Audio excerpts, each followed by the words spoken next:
Est-ce qu'on peut dire un petit mot justement sur le fait qu'il y a très peu de blessés quand même dans l'équipe, qu'on est en plein hiver, qu'à Grenoble c'est pas toujours simple de traverser l'hiver.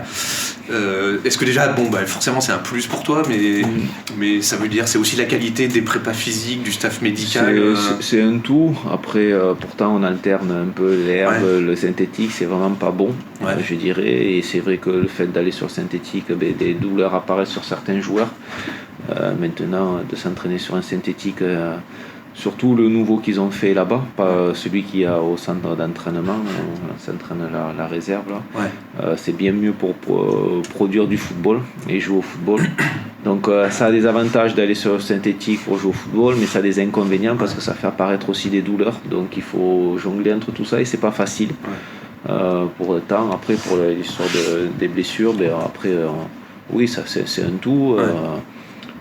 Le travail qui est fait en amont, il y a beaucoup de travail de renfort, il y a beaucoup de joueurs qui sont consciencieux et professionnels qui se prennent en charge et les prépas les suivent comme il se doit, et c'est pour ça que ça tient la route quoi. Voilà. Après c'est sûr qu'on a aussi avec les nouveaux joueurs qui sont arrivés en temps de blessure, j'essaye aussi de gérer par rapport en étant titulaire, pas titulaire, rentrée par rentrée, avec le temps de jouer avec la réserve, on essaie de mettre tout ça en place, on y pense, voilà. Après c'est pas gage de non mais certes, de certitude, mais pour l'instant en ce moment ça se passe bien, donc tant mieux.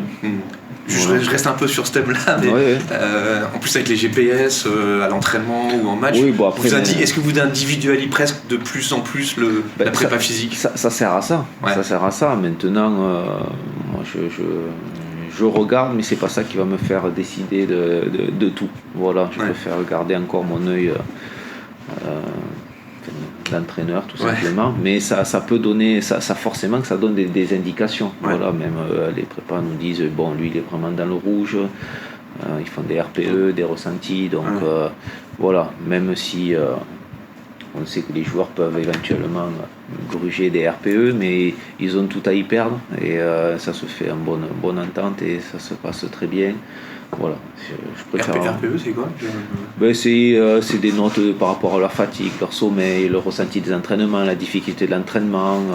Et si on voit qu'à un moment donné le joueur trouve tous les entraînements durs, on se dit qu'il y a forcément des indicateurs de fatigue. Après, comme tout est quantifié, on voit ceux qui en font moins, parce qu'ils peuvent moins faire. Voilà, par rapport aux douleurs. Donc il y a tout cet amalgame de choses comme on a un échange quotidien avec tout le staff. Prépa, adjoint, enfin, on n'est pas nombreux, mais on est en échange permanent et quotidien, donc on mesure tout ça, on gère aussi des fois pendant les entraînements, il ne fait pas tous les exercices, on le coupe sur des fins d'entraînement. Oui, c'est ce que je dis, c'est vraiment individualisé le plus possible. Avec le médical aussi, avec le docteur, les kinés, on gère tout ça pour que les joueurs soient de plus en plus présent pour le groupe. Voilà. On voit qu'il y a un petit coin cuisine qui est en train d'être fait. Est-ce que c'est un lien aussi d'avoir plus de structure, plus d'accompagnement, en fait, y compris sur des temps autres, on va dire. Voilà, ça fait partie du projet d'évolution du club, à mettre ça en place pour qu'on fasse des petits déjeuners communs le matin. Voilà, donc maintenant. Plus dans un cadre social ou il y a un vrai cadre aussi de suivi sur ce qu'ils mangent, par exemple le matin, sur le temps de sommeil? Forcément, ils mangeront ce qu'il y aura. Donc ce sera forcément des choses plus saines peut-être que ce qu'ils mangent chez eux, mais ça fait partie aussi de la cohésion. Voilà, peut-être qu'après ça déteindra sur des repas communs les midis, on verra chaque chose en son temps, mais bon. C'est des choses sur quoi vous travaillez, vous réfléchissez? Oui, comme voilà, forcément pour que l'équipe performe, qu'on soit encore plus, qu'on les gère encore plus, quoi, les joueurs, quoi, qu'on sache encore plus ce qu'ils font, ce qu'ils ont à manger. Voilà, maintenant il faut mettre le bâtiment aux normes pour pouvoir accueillir cet espace-là. C'est à quelle échéance? Vous avez une idée un petit peu de quand ça pourrait commencer? Le club des administratifs et travaille pour que en espérant que tout le domaine électrique soit aux normes le plus rapidement possible. Si on peut arriver à le faire en place d'ici la fin de la saison, ça serait bien. Voilà. Sinon, les travaux se feront pendant la trêve estivale, mais bon, on espère au plus vite. Voilà. Oui, on essaye de faire progresser le club. Tous les autres clubs grandissent très vite. Nous, il y a la côte Saint-André, ça prend du retard, donc en attendant, il faut mettre ici en place des choses. Bien sûr, ouais. Voilà, pour qu'on ait un maximum de contrôle et de suivi sur les joueurs. Après, voilà, ça sera à leur disposition. Ouais. Bon, et sportivement, voilà. Premier clean sheet à l'extérieur déjà. Oui, presque depuis. C'était le 14 mars 2025, le dernier. Donc à 3 semaines près, on aurait pu faire un an, et donc c'est très bien. Enfin, et j'espère qu'il y en aura d'autres d'ici la fin de saison. Et d'enchaîner 2 clean sheets d'affilée aussi, je pense que c'est quelque chose de très rare. Donc c'est bien de ne pas prendre de but. Après, c'est vrai qu'on n'en a pas marqué aussi pendant 2 buts. Est-ce que ça va être bien d'en mettre un peu plus aussi? Et maintenant, si on veut avoir une victoire, il faut remarquer. Voilà. Donc j'espère que ça va arriver. Voilà. Qu'on garde cette cage inviolée, qu'on puisse remarquer à nouveau. Et c'est vrai que sur notre deuxième partie de saison, sur les phases retour, on a marqué que j'ai regardé 5 buts en 7 matchs.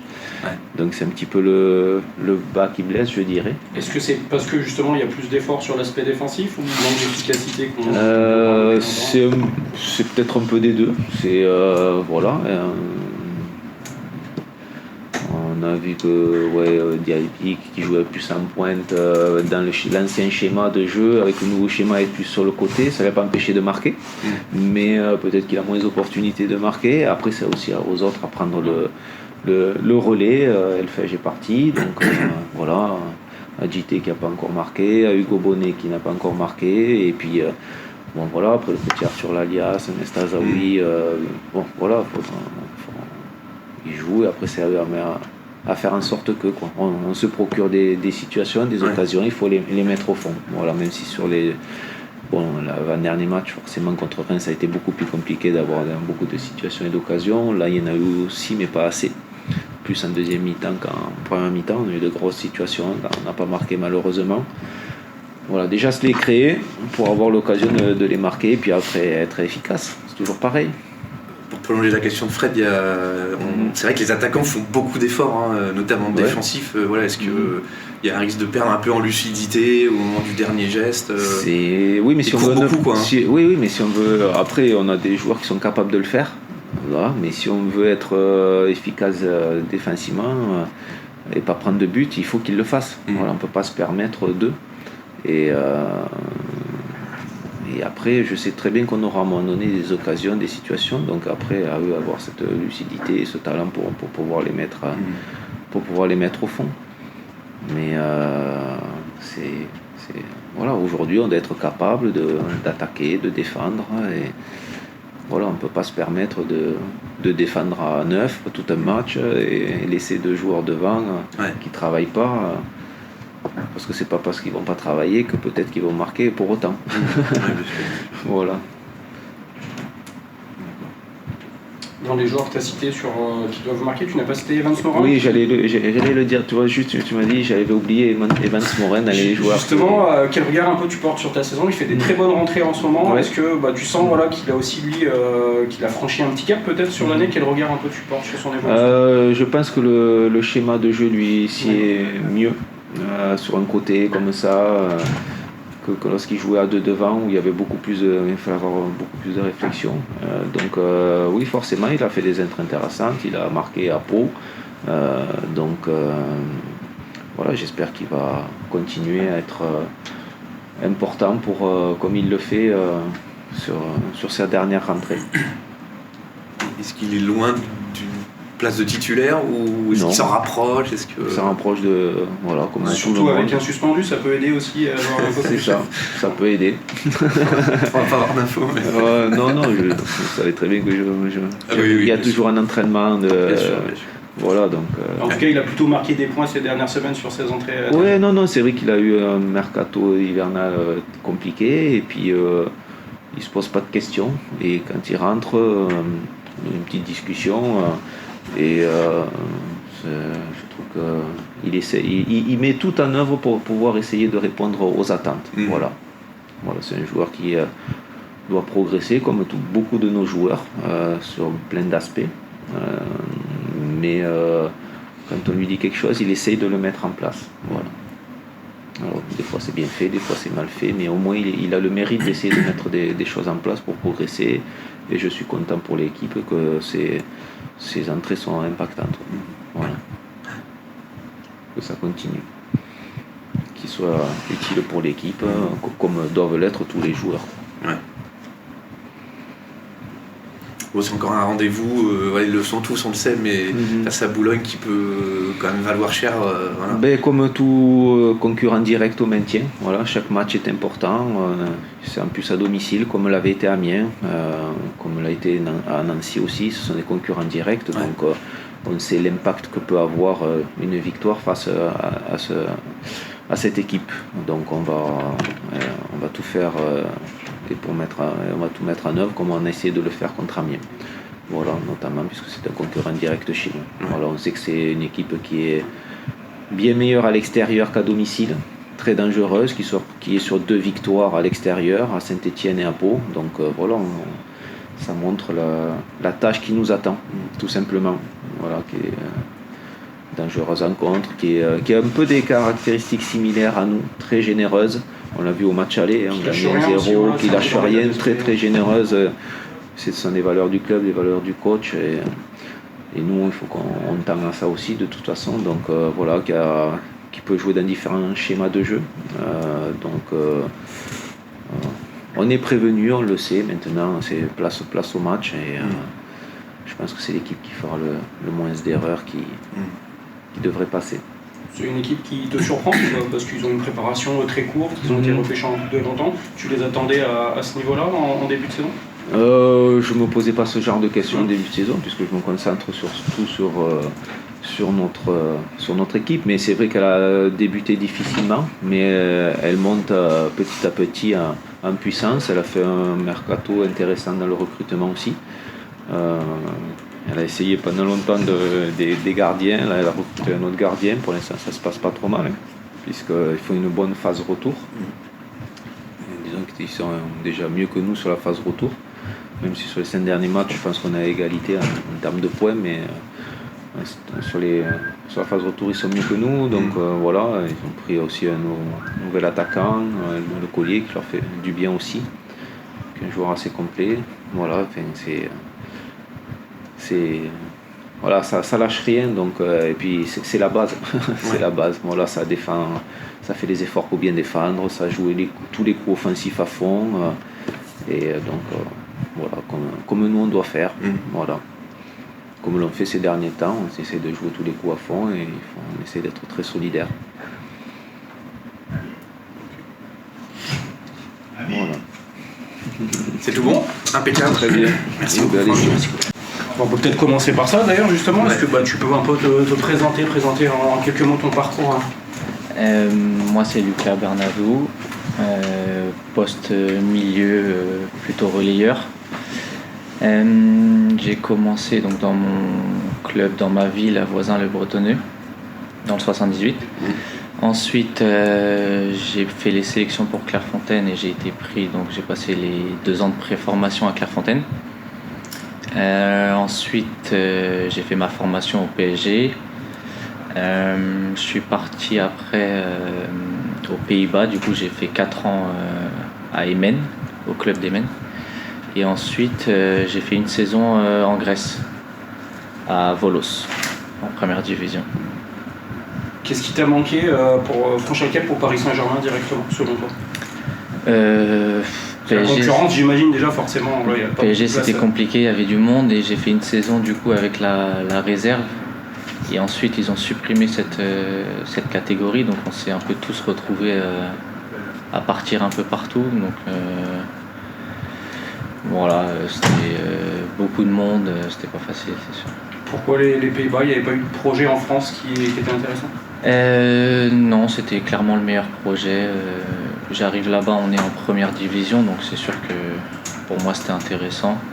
Et j'ai pas réfléchi, je suis parti. T'avais quel âge quand t'es parti aux Pays-Bas? Quel âge, pardon? Quel âge, ouais. 19 ans, presque 20 du coup. D'accord. Pas forcément facile, on imagine, voilà, première expérience à l'étranger, t'es jeune ou... C'était... le début n'était pas facile parce que la langue déjà. Du coup j'ai dû apprendre l'anglais même si j'avais quelques bases, mais c'était pas facile, il n'y avait pas de français, donc les tout débuts n'étaient pas faciles, mais je me suis assez vite adapté Et après, j'ai au final assez vite joué, donc tout va ensemble, quoi. Ça s'est effectivement bien passé, voire très bien passé. Pourquoi finalement partir au bout d'un moment en Grèce? 4 saisons dans le même club, on est descendu, remonté, redescendu, et on était encore en 2e division quand je suis parti, donc j'avais l'impression d'avoir fait le tour. Donc j'avais besoin de changer, de trouver un nouveau challenge. Et donc je me suis retrouvé en Grèce.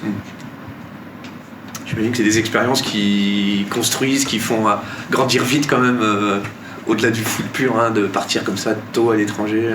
Ouais, c'est clair. Déjà de partir, même à Clairefontaine, j'étais assez jeune, donc j'étais déjà plus chez moi, donc c'était pas facile, on va dire. Ouais. Et après, c'est sûr que les expériences à l'étranger, ça forge le caractère, et c'est pas facile. Après, surtout en Grèce où ça s'est pas très bien passé. Ouais. Mais sinon, j'en retiens que du positif des Pays-Bas, surtout. C'était vraiment incroyable. Ouais. Est-ce qu'il y a eu besoin, est-ce qu'il y avait le besoin de te faire un nom en France finalement, quelque part, voilà, aussi de briller un peu chez toi? Est-ce que c'était une vraie volonté de venir te faire connaître, entre guillemets, ici? J'avais vraiment envie de revenir en France dès l'été dernier. Sans être forcément fermé à l'étranger, mais c'est vrai que j'avais envie d'essayer de voir comment c'était la France au final, parce qu'au plus haut niveau j'avais jamais joué, et on m'avait pas forcément conseillé les autres années de revenir en Ligue 2, que c'était pas forcément un championnat pour moi, que ce soit physiquement, voilà. Mais j'avais vraiment envie d'essayer, parce que pour moi je pensais que c'était faisable et que je pouvais faire quelque chose dans ce championnat. Qu'est-ce que tu en penses après quelques semaines? Un championnat qui est fait pour toi finalement, ou tu découvres encore et tu t'adaptes? Fait pour moi, je sais pas, mais c'est vrai que je pense que ça se passe bien, que petit à petit je suis de plus en plus en forme, donc forcément ça se passe mieux. Mais c'est vrai que pour l'instant ça se passe bien. Tu vas te mettre en confiance en plus dès le premier match, forcément ça aide aussi pour le moral et pour le bastin. Oui, c'est sûr que ça m'a aidé, parce qu'en plus après cette période compliquée sans club, c'était pas facile de reprendre tout de suite directement par l'entraînement, les matchs, etc. Mais c'est vraiment ce but et ce match nul en fin de match m'a aidé, c'est sûr. Tu m'avais dit que tu avais beaucoup travaillé avec ton frère, je crois, c'est ça, il est dans le milieu, enfin comment... Mes deux frères sont...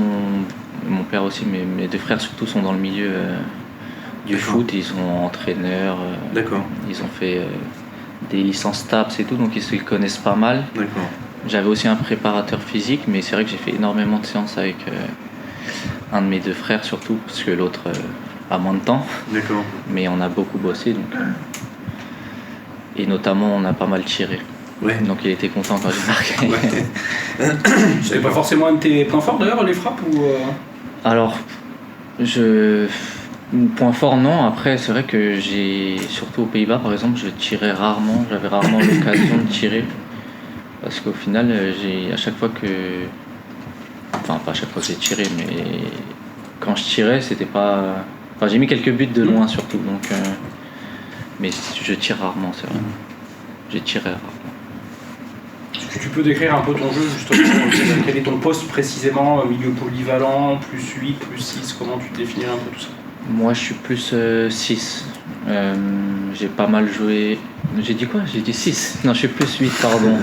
J'ai joué pas mal 6 justement, mais quand on est 2-6, ça me convient plutôt pas mal. Mais tout seul en 6, c'est moins mon poste, je pense. Mais je l'ai fait pas mal aux Pays-Bas par exemple.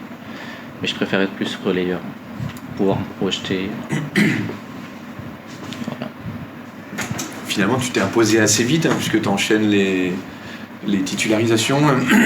Pourtant, tu sors d'une période longue sans jouer, etc. Est-ce que toi, t'es surpris un petit peu ou pas? Pas forcément surpris. Après, c'est vrai que ça s'est passé assez vite. Ouais. Physiquement, en fait, je pensais que ça allait être plus dur, parce que même si j'ai bien bossé, ça n'a rien à voir si je m'entraîne tout seul ou avec un club. Bien sûr. Donc j'ai eu quelques petites gênes, mais ça m'a pas empêché de m'entraîner ni de jouer. Donc c'est vrai que physiquement, en tout cas, je me sens vraiment bien, et je pensais pas que ça allait être comme ça, même si j'ai eu des crampes pour mes 2 premières titularisations. Ouais. Mais déjà la dernière fois, le dernier match, j'en ai pas eu, donc petit à petit, je me sens bien. Dans ces cas-là, on est particulièrement attentif à son corps, voilà, pour faire l'effort qui ferait qu'on peut être blessé. C'est ça. Je fais déjà de plus en plus attention au fil des années. Parce que j'ai eu quelques gènes, jamais de grosses blessures, mais des petites blessures qui m'ont empêché d'enchaîner par moments. Donc je fais attention à mon corps et dans ces périodes-là encore plus, c'est sûr. Tu l'as dit, tu n'as pas forcément le plus gros impact physique parmi les joueurs. Comment tu compenses? Est-ce que c'est du placement? Est-ce que puisque là, ton poste à Grenoble au final sur le côté récupération du ballon, on voit que tu as un impact intéressant. Donc comment tu compenses en fait le côté moins d'impact physique? Par le placement, c'est sûr, j'essaye d'être toujours au bon endroit, mais aussi beaucoup par la course. Je sais que je cours beaucoup. J'ai toujours été, de par mon poste déjà, mais c'est vrai que je cours beaucoup, souvent le plus de l'équipe. Mais voilà. Ouais, parce que je crois qu'à Pau, t'avais couru à Pau 30 minutes, 5 km et demi, je crois, un truc. Je crois que j'avais pas mal couru. Ouais, c'est vrai. Le dernier match, ça colle bien. Ouais. Les GPS ont un peu bugué, je crois, avec la pause qu'il y a eu, mais apparemment, je crois que j'ai fait 13 km à peu près. Donc, Nancy, ouais. Ça fait partie même du top du championnat, ça je pense, sur des courses comme ça. C'est possible, je sais pas. Mais 13 km peut-être. Ouais. Tu t'évites aussi, bien entendu, avec tes coéquipiers, notamment dans l'entrejeu, on voit que ça colle très vite. Vous parlez un peu le même football en fait, c'est un peu l'idée. C'est ça, on s'est vite entendu parce que oui, voilà, c'est ça, on parle le même football, on essaye de se trouver. C'est vrai qu'on n'a pas eu énormément le ballon sur ces derniers matchs. Mais je pense que petit à petit, et ça vient aussi de nous les milieux, on va réussir à l'avoir plus et en faire bon usage, quoi. Parce qu'on a des bons joueurs, techniquement surtout. C'est peut-être ce qui manque un tout petit peu à l'équipe en ce moment, justement, c'est de marquer, quoi, tout simplement. C'est ça. Ouais. Parce que là, on reste sur des bons résultats, une bonne série sans défaite. Mais c'est vrai que maintenant on aimerait gagner et pouvoir marquer des buts parce que c'est bien de ne pas en prendre, c'est sûr. Mais maintenant il faut en marquer. Ouais. Enfin, depuis que tu es arrivé d'ailleurs, non? Parce que le premier match à c'est ça. Donc, la série cette série va continuer, j'espère. Pour bonheur un peu. Quel est l'objectif un peu collectif pour cette fin de saison? Le maintien le plus rapidement possible bien sûr, mais est-ce que qu'on a même envie de faire un peu plus que simplement ça? Oui, le maintien. La priorité, c'est sûr. Et plus on va se maintenir vite, plus on va pouvoir jouer de meilleures places. C'est vrai qu'un top 10, je pense que déjà ça serait une belle fin de saison, je pense.